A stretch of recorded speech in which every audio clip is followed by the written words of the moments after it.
বাংলাদেশের সিঙ্গাপুরের লুৎফুজ্জামান বাবর ভাই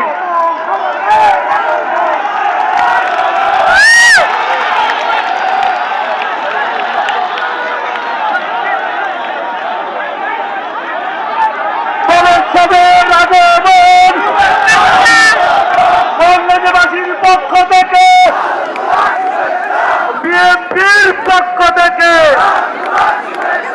ছাত্র দলের পক্ষ থেকে যুব দলের পক্ষ থেকে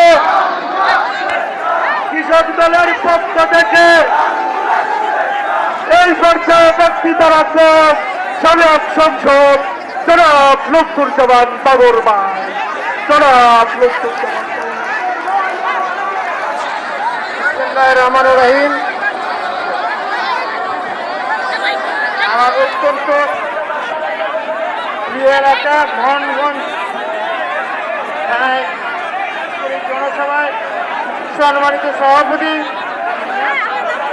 নেতৃত্বরা জেলা থেকে আগত বিএনপির নেতৃবৃন্দ, মোহনগঞ্জ থানা এবং পৌর বিএনপি এবং অঙ্গ সংগঠনের সমস্ত নেতৃবৃন্দ এবং উপস্থিত আমার প্রাণ